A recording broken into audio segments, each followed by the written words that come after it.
नमस्कार, मैं अशोक कुमार पांडे और स्वागत है आपका टीसीएच पर। गरूर एक ऐसी चीज होती है जो कहीं ना कहीं जाकर टूटती जरूर है।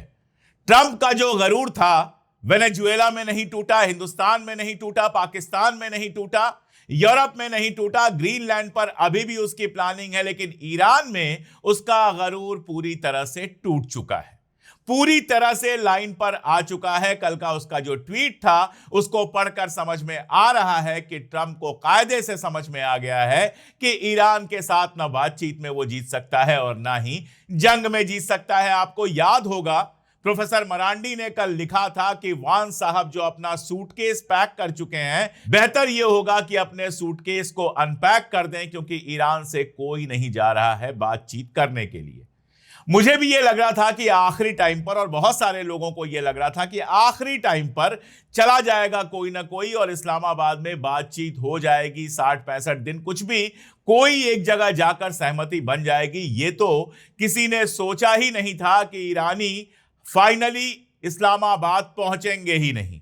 यह किसी ने सोचा ही नहीं था कि ट्रंप इतनी बड़ी बड़ी बातें कर चुका है और उसके बाद ईरानी बातचीत करने से भी इंकार कर देंगे, ईरानी इस्लामाबाद जाएंगे ही नहीं। और नतीजा यह होगा कि जेडी वांस और बाकी जो लोग आने वाले थे वो लोग अमेरिका में ही रह जाएंगे, मीटिंग करेंगे। सबको यह लगा था कि अगर ऐसी कंडीशन बनती है कि ईरानी बातचीत के लिए नहीं जाते हैं तो सीज फायर के बाद अमेरिका कुछ ना कुछ करेगा, कहीं ना कहीं अटैक करेगा, 2-4 बम गिराएगा, 2-4 ड्रोन गिराएगा। लेकिन यह तो किसी ने सोचा ही नहीं था कि एक तरफ ईरानी ये कहते रहेंगे कि हमें बातचीत करना ही नहीं है, हम जंग के लिए तैयार हैं, और दूसरी तरफ ट्रंप ये कह देंगे कि भैया ठीक है, बातचीत नहीं कर रहे हो, कोई बात नहीं, सीज फायर को और बढ़ा देते हैं, हम कोई हमला नहीं करेंगे, प्लीज बातचीत के लिए तैयार हो जाओ, जितना भी टाइम लो, लेकिन फाइनली बातचीत के लिए तैयार हो जाओ। ईरान ने लड़ाई के लिए पूरा अपना माहौल बना लिया था,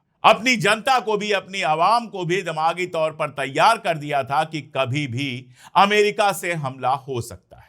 इसीलिए कल आप देखते हैं कि पूरे ईरान में, शिराज में, कुम में और बाकी सारी जगहों पर जबरदस्त जुलूस निकले हैं। अब जुलूस तो लगातार निकल ही रहे थे, लेकिन इन वीडियोस को आप देखेंगे तो पता यह चलेगा कि इन जुलूसों में आईआरजीसी के लोग सीधे शामिल हुए हैं और आईआरजीसी की मिसाइलें इसमें दिखाई गई हैं। मिसाइलें लेकर लोग सड़क पर उतरे हैं। पूरे ईरान में इस तरह के जुलूस निकले हैं। तमाम चैनलों पर आप इन जुलूसों की तस्वीर देख चुके होंगे। हमारे पास एक्सक्लूसिव तस्वीर जो आई है वो हम आपको दिखा रहे हैं, एक्सक्लूसिव जो वीडियोस आए हैं वो आपको हम दिखा रहे हैं कि ईरान में कल किस तरह का माहौल था।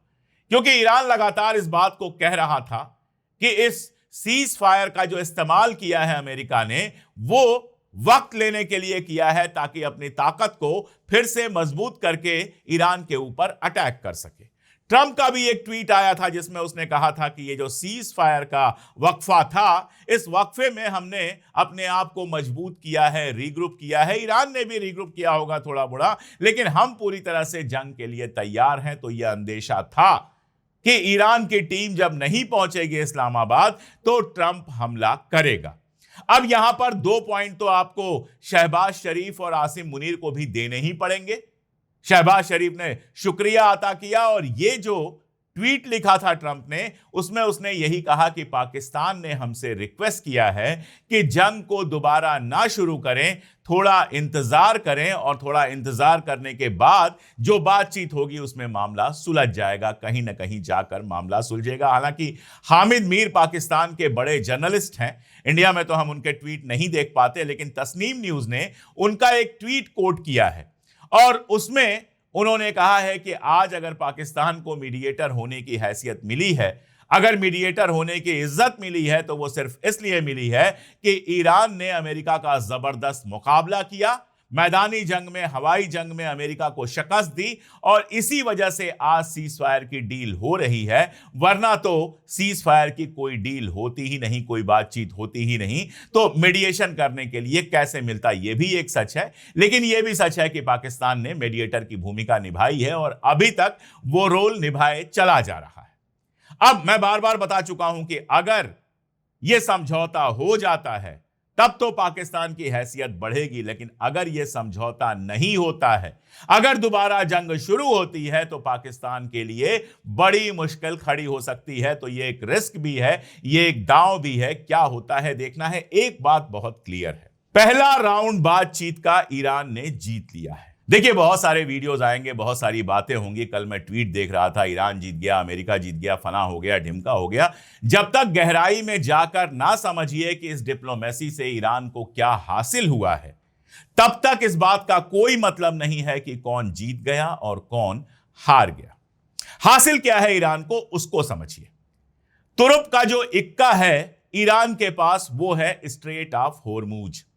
स्ट्रेट ऑफ होर्मुज को सीज फायर के बाद खोला गया, लेकिन अमेरिका ने जब कहा कि हम ब्लॉकेड नहीं हटाएंगे, तो फिर से बंद कर दिया गया। उसी प्रोसेस में कुछ जहाजों पर हमला हुआ, जिसमें दुर्भाग्य से हमारे देश हिंदुस्तान की भी जहाज थी। हमें बुरा लगा, नहीं अच्छा लगा कि हमारी जहाज पर ईरान ने हमला किया। लेकिन जब आप एनालिसिस करते हैं तो बुरा लगने और अच्छा लगने पर बहुत नहीं जा सकते। फ्रांस की जहाज पर, हिंदुस्तान की जहाज पर जो हमला हुआ, हालांकि इस हमले में कोई नुकसान नहीं हुआ, कोई मारा नहीं गया, लेकिन जहाजों को वापस लौटना पड़ा। यह सिर्फ इसलिए हुआ क्योंकि ईरान को सारी दुनिया को बताना था कि स्ट्रेट ऑफ होर्मुज फिर से बंद हो चुकी है। जिनको परमिशन मिली थी उनको भी हम नहीं जाने देंगे। अमेरिका ने ब्लॉकेड लगाया और ईरान का कहना है, कल भी बयान आया है ईरान से, कि ब्लॉकेड इस तरह का करना एक्ट ऑफ वार है, जंग की तरह है। ये जंग का हिस्सा है। तो जब तक आप ब्लॉकेड नहीं हटाएंगे, तब तक हम इसको सीज फायर मानेंगे ही नहीं। ये ब्लॉकेड लगाया और खबर यह आ रही है कि इस ब्लॉकेड के बावजूद 34 ईरानी टैंकर स्ट्रेट ऑफ होर्मुज को क्रॉस करके निकल गए हैं। एक टैंकर, मैंने बताया था, सबने बताया है कि एक टैंकर ओमान की खाड़ी जो है, सी ऑफ ओमान, उसमें अमेरिका ने उसको जब्त किया है और उसको लेकर ईरान लगातार कह रहा है कि हमारा टैंकर भी वापस करो और हमारे लोगों को भी वापस करो। तो ईरान ने एक बात क्लियर कर दी कि स्ट्रेट ऑफ होर्मुज का कंट्रोल उसके पास है। सारी दुनिया को अब यह पता है। यह पहली जीत है। दूसरी बड़ी जीत है कि जब शुरू में बातचीत का मामला बन रहा था, तो अमेरिका की जो डिमांड्स थी उसमें बहुत सारी चीजें शामिल थी। सबसे बड़ी डिमांड तो यह थी कि मिसाइलों की रेंज कम की जाए, मिसाइलों का प्रोडक्शन कैप किया जाए, यानी कितनी मिसाइलें ईरान बनाएगा, यह फैसला डोनाल्ड ट्रंप अमेरिका में बैठ के करेंगे। यह डिमांड शुरू में बड़ी डिमांड्स थी। और साथ में एक डिमांड थी जिनको अमेरिका प्रॉक्सी कहता है कि यह ईरान के प्रॉक्सी हैं, हिजबुल्लाह, हमास, हूथी, कताइब हिजबुल्लाह, इन सबको ईरान सपोर्ट देना बंद करे, ये शर्तें थी। वैसे प्रॉक्सी वाले मामले पे मैं हमेशा कहता हूं कि अगर प्रॉक्सी की ही बात करनी है तो फिर इजराइल को भी प्रॉक्सी कहा जाना चाहिए अमेरिका का, और साथ में कई सारे जो गल्फ स्टेट है, खासतौर पर बहरीन, यूएई और इस तरह के स्टेट, इनको भी अमेरिका का प्रॉक्सी कहा जाना चाहिए, क्योंकि इनके यहां तो बाकायदा अमेरिका के बेसेस हैं, अमेरिका के सैनिक हैं और बाकी सब कुछ है। खैर, इसको छोड़ देते हैं। तो अपने जो सहयोगी हैं रेजिस्टेंस के, उनकी सहायता बंद करो, उनकी मदद बंद करो, मिसाइलें बनाना कम करो, और इस तरह की शर्तें ईरान के ऊपर लागू करने की बात थी। अब जब बातचीत चल रही है, अब जब डिटेल्स आ रही हैं, तो समझ में यह आ रहा है कि यह सब मुद्दा गया। अब कोई इस पर बात नहीं कर रहा है कि हिजबुल्लाह की मदद करना, हमास की मदद करना, हूथी की मदद करना ईरान बंद कर दे। आप देखिए, ईरान की शर्त थी कि लेबनान में भी सीज फायर किया जाए। अब इस शर्त का मानी क्या है? इस शर्त का मानी यह है कि लेबनान में हमारे लोग हैं, लेबनान में हिजबुल्लाह है, और उसके ऊपर हमला बंद किया जाए, यानी सीधे सीधे रेजिस्टेंस के साथ खड़े होने की बात थी। अमेरिका ने इसको माना। लेबनान में सीज फायर हुआ, 10 दिन का सीज फायर ट्रंप ने लेबनान में ऐलान किया, और इस प्रोसेस में नेतन्याहू को साथ भी नहीं लिया। अकेले वहां बैठकर उसने ऐलान कर दिया कि सीज फायर हो गया वहां पर। अब इजराइल किसी भी तरह का अटैक नहीं कर सकता, इसको हम बैन कर रहे हैं, और अभी फिर बातचीत होने जा रही। यानी सीधा सा मतलब है कि अमेरिका ने इस फैक्ट को तस्लीम किया कि हिजबुल्लाह और ईरान के बीच में रिश्ते हैं, और ईरान हिजबुल्लाह को लेकर शर्त रख रहा है, हिजबुल्लाह की तरफ से शर्त रख रहा है। तो प्रॉक्सी जिसको कहते हैं, उसकी मदद का मामला इस पूरे मामले से गायब हो गया। मिसाइलों को लेके 200 किलोमीटर की बात हो रही थी कि सिर्फ 200 किलोमीटर तक मिसाइलें जा सकें, ऐसी मिसाइलें बनाओ। यानी सऊदी पर तो मार सकते हो, कतर पे तो मार सकते हो, यूएई पर तो मिसाइल मार सकते हो, बहरीन पर तो मिसाइल मार सकते हो, लेकिन इजराइल पर मिसाइल नहीं मार सकते। यह अमेरिका चाहता था। आप देखिए, नक्शा देखिए, 200 किलोमीटर के रेंज में अरब मुल्क तो आ जाएंगे, जॉर्डन शायद नहीं आएगा, बाकी जितने अरब मुल्क हैं 200 किलोमीटर के रेंज में तो आ जाएंगे। तो अगर मान लीजिए कि ईरान यह शर्त मान भी जाता, तो यह साबित होता है कि अमेरिका को अरब मुल्कों की कोई चिंता नहीं थी। अरब मुल्कों पर मिसाइल गिरे, अमेरिका को कोई फर्क नहीं पड़ता, बस इजराइल पर नहीं गिरना चाहिए था। लेकिन पहले दिन से, चाहे वो जिनेवा हो, चाहे उसके पहले दोहा हो, चाहे अब जो बातचीत इस्लामाबाद में हुई है, पहले दिन से ईरान ने बिल्कुल क्लियर किया था कि मिसाइल पर हम कोई बात नहीं करेंगे। मिसाइल हमारा मुल्क है, हमारी डिफेंस की जरूरतें हैं, और उसके हिसाब से मिसाइल कैसी बननी है, कितनी बननी है, यह हम खुद तय करेंगे। डोनाल्ड ट्रंप यह तय नहीं करेगा कि मिसाइलें कैसे बनेंगी। और अब यह सब मामला चला गया है, केवल 2 मामले बचे हुए हैं, न्यूक्लियर एनरिचमेंट और स्ट्रेट ऑफ होर्मुज। केवल ये 2 मुद्दे अब बचे हुए हैं। अमेरिका कह रहा है स्ट्रेट ऑफ होर्मुज खोल दो, ईरान कह रहा है स्ट्रेट ऑफ होर्मुज हम खोल देंगे, लेकिन वो रहेगी हमारे कंट्रोल में। टॉल का सिस्टम होगा, और जो टॉल होगा वो हम शेयर करेंगे ओमान के साथ, क्योंकि ईरान का कहना है कि इंटरनेशनल वाटर है ही नहीं, इसीलिए इस पर इंटरनेशनल वाटर ट्रीटी नहीं लगती है। ना तो यह हाई सी वाटर है और ना यह इंटरनेशनल वाटर है, यह ईरान और ओमान का टेरिटोरियल वाटर है। यानी समुद्री सीमा जो होती है, समुद्री बाउंड्री जो ईरान की और ओमान की होती है, वो कवर करती है स्ट्रेट ऑफ होर्मुज को। यह कहना है ईरान का। वैसे मैं आपको बता दूं कि जिस ट्रीटी की बात हो रही है, जिस ट्रीटी के चलते, जिस संधि के चलते, जिस समझौते के चलते इंटरनेशनल वाटर में सारी दुनिया की जहाजें आ जा सकती हैं, उनके ऊपर कोई फीस नहीं लगती, उस ट्रीटी पर ना तो ईरान ने कोई सिग्नेचर किया है, ना ही अमेरिका ने कोई दस्तखत किया है। तो अमेरिका और ईरान दोनों उस ट्रीटी से बाहर हैं। जिस समझौते पर आपने सिग्नेचर नहीं किया है, वो समझौता आपके ऊपर लागू कैसे किया जा सकता है? तो ईरान का बहुत क्लियर कहना है कि स्ट्रेट ऑफ होर्मुज पर हमारा कंट्रोल रहेगा। अब दूसरा मुद्दा क्या है? दूसरा मुद्दा है न्यूक्लियर एनरिचमेंट का। न्यूक्लियर एनरिचमेंट एक ऐसा मुद्दा है जिस पर ईरान थोड़े समझौते करने को तैयार है। अमेरिका कह रहा है कि 20 साल तक आप मोरेटोरियम लगाएंगे, 20 साल की मियाद होगी जिसमें आप यूरेनियम एनरिच नहीं करेंगे। हो सकता है, मैंने पहले भी कहा था कि इसमें ईरान समझौता कर ले, 5-6 साल की बात मान ले, हद से हद 10 साल की, मुझे लगता नहीं है 10 साल की बात मानेगा, लेकिन प्रेशर पड़ने पर, अंदर से बाहर से प्रेशर पड़ने पर हद से हद 10 साल हो सकता है। ईरान ने जो प्रपोजल दिया है वो सिर्फ 5 साल का दिया है। इसमें दूसरी शर्त कि एटम बम आप नहीं बनाएंगे, न्यूक्लियर बम आप नहीं बनाएंगे। ईरान पहले ही कह चुका है कि न्यूक्लियर बम तो हम इसलिए नहीं बना रहे क्योंकि हमारे जो सुप्रीम लीडर थे उनका फतवा था कि न्यूक्लियर बम जो है वो एंटी इस्लामिक है। ऐसा कोई भी बम जो मास डिस्ट्रक्शन करता है, पूरे मुल्क को खत्म कर सकता है, पूरी आबादी को खत्म कर सकता है, वो मानना था खामनेई साहब का कि वो एंटी इस्लामिक है। इस्लाम इस तरह के वेपन की, इस तरह के हथियार की इजाजत नहीं देता, ये उनका मानना था। और इसीलिए ईरान पहले दिन से कह रहा है कि न्यूक्लियर बम तो हमको बनाना ही नहीं है। उसमें यह शर्त लगाई जा सकती है कि IAEA इंस्पेक्शन करेगा, और उसको ईरान मान भी सकता है और नहीं भी मान सकता है। लेकिन एक बात, जब मैं इतनी बातें कर रहा हूं तो आपके दिमाग में आ गई होगी कि ईरान ना तो हारे हुए नेशन की तरह बिहेव कर रहा है और ना तो बराबरी में बिहेव कर रहा है। वो हाई पैडल पर बैठा हुआ है, वो एक जीते हुए मुल्क की तरह बिहेव कर रहा है। नहीं आएंगे इस्लामाबाद, नहीं करेंगे बातचीत, नहीं चाहिए सीज फायर, ये कौन कह सकता है? जिसको ये डर होगा कि अरे यार हम तो तबाह बर्बाद हो चुके हैं और दोबारा जंग हुई तो हम और बुरी तरह से तबाह बर्बाद हो जाएंगे, वो तो एक दिन पहले इस्लामाबाद में जाकर डेरा बना देगा और जो जो शर्तें रखी जाएंगी सर झुकाकर मान लेगा। बराबरी का होगा तो कहेगा चलो तुम आ रहे हो तो हम भी आ जाते हैं, देखते हैं क्या बातचीत होती है।